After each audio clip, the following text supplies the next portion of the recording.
నమస్తే సుధీర్ సార్. నమస్కారం అండి. మాక్ టెస్ట్లు చాలామంది వీటిని అవాయిడ్ చేస్తూ ఉంటారు, పెద్దగా పట్టించుకోరు. ఫస్ట్ 3 మంత్స్లో ఉన్నంత వాటి మీద అత్యుత్సాహం కావచ్చు, ప్రజెంట్ చేయాలన్న భావన కావచ్చు, ముందుకెళ్ళే కొద్దీ ఎక్కడో తగ్గుతూ ఉంటుంది. పర్లేదు అనుకుంటూ ఉంటారు. మాక్ టెస్ట్లు ఎంతవరకు హెల్ప్ అవుతాయి అంటారు? వీటిని అవాయిడ్ చేయడం వల్ల ఏదైనా నష్టం ఉంటుందా పిల్లలకి? ఖచ్చితంగా అండి. హ్యూమన్ బాడీకి హార్ట్ ఎంత ఇంపార్టెంటో ప్రిపరేషన్ ప్రాసెస్లో జాబ్ తెచ్చుకోవటానికి ముందు మనం చేసే ప్రిపరేషన్ ప్రాసెస్ అన్నిటిలో చదువుకుంటాము, నేర్చుకుంటాము, చాప్టర్ వైజ్గా సాల్వ్ చేస్తాము, తర్వాత ఓవరాల్గా గ్రాండ్ టెస్టులు రాస్తాము.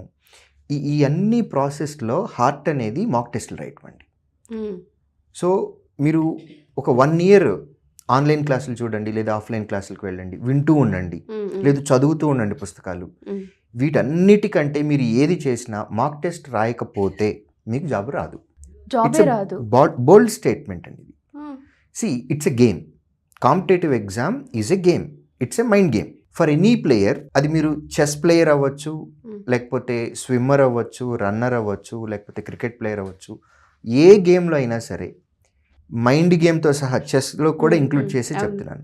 ఏ గేమ్లో అయినా సరే మీరు రాణించాలి, బెస్ట్ ఉండాలి, వేరే వాళ్ళని మీరు ఓడించాలి అనే ప్రాసెస్లో మీరున్నప్పుడు మీకు ప్రాక్టీస్ ఎంత ఇంపార్టెంట్.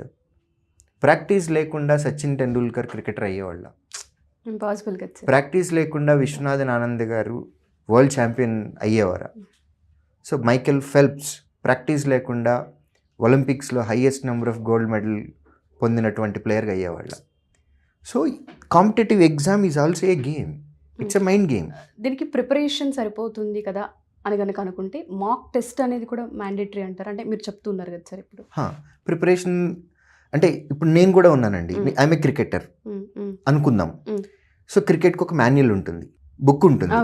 ఏ షాట్ ఎలా ఆడాలి, ఏ బాల్ ఎలా ఆడాలి, ఏ పిచ్లో ఆడాలి, ఏ వెదర్ కండిషన్స్లో ఎలా ఆడాలి, నైట్ అయితే ఎలా ఉంటుంది, డే అయితే ఎలా ఉంటుంది, ఇట్లా ఇదంతా ఒక మాన్యువల్ లాగా ఉంటుంది. ఆ బుక్ చదివేసి నేను వెళ్ళి ఇంటర్నేషనల్ క్రికెట్ ఆడి వేరే ఒక టీంని, స్ట్రాంగ్ టీంని ఓడించి నేను కప్పు కొట్టగలను? Impossible. There is your answer. So preparation is something you are building your foundation. ఈ నాలెడ్జ్ అనే దాని యొక్క ఫౌండేషన్ని మీరు బిల్డ్ చేసుకుంటున్నారు.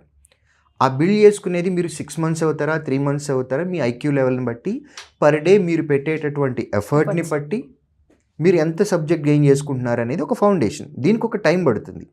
ఎగ్జామ్కి వెళ్ళినప్పుడు జస్ట్ ఇమాజిన్ 60 నిమిషాల టైంలో ప్రిలిమ్స్ ఎగ్జామ్లో 100 questions వస్తాయండి.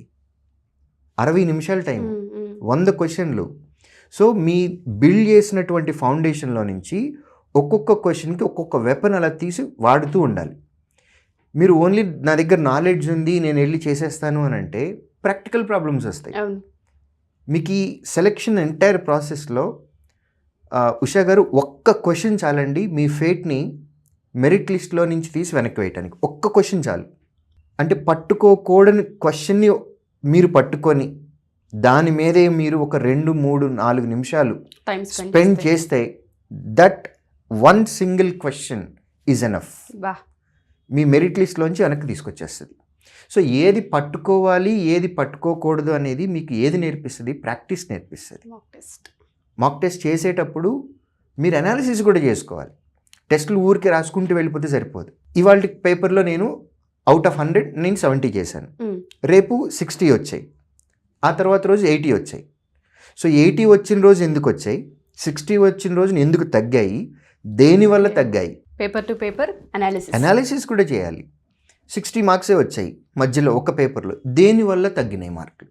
ఏదైనా ఒక పర్టికులర్ సబ్జెక్ట్ వల్ల తగ్గాయా, ఏదైనా పర్టికులర్ చాప్టర్ వల్ల తగ్గాయా, లేదా ఒక పర్టికులర్ మోడల్ క్వశ్చన్లో మీరు ఎక్కువ టైం స్పెండ్ చేయటం వల్ల తగ్గిందా? సో రోజుకి మీరు మాక్ టెస్ట్ రాస్తూ ఉంటే మీలో ఉన్న లోపాలని రోజుకు ఒక్కొక్కటి అది బయటకు చూపిస్తూ ఉంటుంది. సో ఆ లోపాలన్నింటినీ మీరు సరి చేసుకోవాలి అని అంటే అనాలిసిస్ చేయాలి, వాటిని మళ్ళీ రిపేర్ చేసుకోవాలి. ఒకసారి చేసిన తప్పుని మళ్ళీ రెండోసారి చేయకుండా మీరు దానికి తగ్గట్టుగా ప్లాన్ చేసుకోవాలి. ఇలా మిమ్మల్ని మీరు కరెక్ట్ చేసుకుంటూ వెళ్ళాలి అని అంటే చదువుకుంటూ వెళ్తే సరిపోదు, క్లాసులు వింటూ ఉంటే సరిపోదు. మీరు తప్పులు చేయాలి, ఆ తప్పుల్ని సరిదిద్దుకోవాలి. రెడీ అవ్వాలి, ఎగ్జామ్కి వెళ్ళాలి, క్రాక్ చేయాలి, ఉద్యోగం తెచ్చుకోవాలి. I always tell students, do as many mistakes as you can, but do it in class room. ఏం చేసినా ఎన్ని తప్పులు చేయాలో, ఎన్ని తప్పులు చేయగలరో అన్నిటినీ చేయండి, కానీ క్లాస్ రూమ్లో చేయండి. రెక్టిఫై చేసుకోవడానికి టైం ఉంది. ఎక్స్పీరియన్స్. ఇక్కడ కనుక మీరు చేయకపోతే అదే తప్పు ఎగ్జామినేషన్ హాల్లో చేయాలి. ఎగ్జామినేషన్ హాల్లో బయటకు వస్తుంది. అక్కడ వచ్చింది అని అనుకోండి, డెఫినెట్గా మీరు క్వాలిఫై అవ్వలేరు. సేమ్ ఎగ్జామ్ మళ్ళీ రావాలి అని అంటే పబ్లిక్ సెక్టర్ అయితే 1 year, స్టేట్ గవర్నమెంట్ ఎగ్జామ్ అయితే మేబీ 5 years కూడా పట్టే ఛాన్సెస్ ఉన్నాయి. సో అంత టైం మీకుందా? సో తప్పులు చేయండి, వీఆర్ ఎంకరేజింగ్. తప్పులు చేయండి, ఎన్ని తప్పులు చేయాలో అన్ని క్లాస్ రూమ్లో చేయండి. వాటన్నిటినీ సరిదిద్దుకుందాం. మేమున్నాం, సరిదిద్దుతాం. రెడీ అవ్వండి, అయ్యి అప్పుడు ఫైనల్ ఎగ్జామ్కి వెళ్ళండి. ఈ ఎంటైర్ ప్రాసెస్లో practice is very very very important. Mock టెస్ట్లు రాయకుండా లాస్ట్ 1 monthలో రాద్దాంలే, చూద్దాము, టైం ఉంది కదా, నోటిఫికేషన్ ఇంకా రాలేదు కదా, వచ్చిన తర్వాత చూద్దాము. సో మన మనసు ఎప్పుడు కూడా మనల్ని, మన బాడీని, మన మైండ్ని సుఖంలో ఉండటానికి అది ప్రయత్నిస్తూనే ఉంటుంది. అది దాటి మనం ఒక అడుగు ముందుకెయ్యాలి, కష్టపడాలి, ఫిజికల్గా లేదా మెంటల్గా. అది కష్టం కాదు, ఇష్టంగా చేయండి. మీరు ఆ మొదటి అడుగు వేస్తే మీరు, మీ family next 35 to 40 years beautiful life ఉంటుంది. మీరు చేసే ఒక 6 నెలలు లేదా 1 year కష్టం, దాన్ని ఇష్టంగా మార్చుకొని చేస్తే చాలామంది స్టూడెంట్స్ మేము చూస్తామండి, 90% స్టూడెంట్స్ వాళ్ళ ఫ్యామిలీలో ఫస్ట్ జనరేషన్ ఎంప్లాయీస్ అవుతారు చాలామంది. అవును సార్, విన్నాను కూడా ఫీడ్బ్యాక్స్లో. సో డిఫరెంట్ బ్యాక్గ్రౌండ్స్ నుంచి వస్తారు, ఫస్ట్ జనరేషన్ ఎంప్లాయీస్ వాళ్ళ ఫ్యామిలీలో. అలాంటి వాళ్ళు గోయింగ్ ఫార్వర్డ్ ఒక 20-30 years తర్వాత వాళ్ళ పేరు నిలబడిపోతుంది. వాళ్ళకు ముందు మా ఫ్యామిలీ ఇలా ఉంది, వాళ్ళ తర్వాత మా ఫ్యామిలీ ఇలా ఉంది. ఆ పేరు నిలబెట్టుకోవచ్చు. మన ఫ్యామిలీ కోసం ఎంతో చేయొచ్చు. ఆ ఒక్క అడుగు ముందుకేయాలి.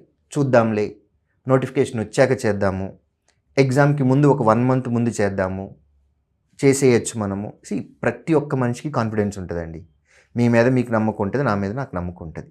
నమ్మకం లేకపోతే బతకలేము. అలా ప్రతి స్టూడెంట్కి వాళ్ళ మీద వాళ్ళకి కాన్ఫిడెన్స్ ఉంటుంది. ఆ కాన్ఫిడెన్స్ ఏం చెప్పిస్తుంది అని అంటే బాడీని, మైండ్ని మన హ్యాపీగా ఉండే పొజిషన్లో కూర్చోబెడుతుంది, కష్టపడినవద్దు. అది ఒక అడుగు ముందుకేసి కష్టపడటం అలవాటు అవ్వాలి. చేస్తే కనుక మాక్ ఎగ్జామ్స్ అనేవి చాలా చాలా ఇంపార్టెంట్. ఇవి చెయ్యకుండా నేను ఓన్లీ క్లాసులు విన్నాను, నేను 1 year నుంచి క్లాసులు విన్నాను, నేను 10 పుస్తకాలు చదివాను అని మీరు ఎంతన్నా చదవండి, ఎంతన్నా వినండి, మాక్ టెస్టులు రాయకుండా మీరు ఎగ్జామ్కి వెళ్ళి ఉద్యోగం తెచ్చుకుంటారు అని అంటే I will say you cannot. డెఫినెట్గా సార్, చాలా క్లియర్గా ఎక్స్ప్లెయిన్ చేశారు ప్రాక్టీస్ ఎంత ఇంపార్టెంట్ అనేది. అండ్ పేపర్ టు పేపర్ ఎప్పుడైతే మనం కంపేర్ చేసుకుంటూ ఉంటామో మన తప్పులు ఎక్కడున్నాయనేది చాలా ఈజీగా మనం అనాలిసిస్ చేసుకోవచ్చు. Thank you sir, thank you so much. Thank you.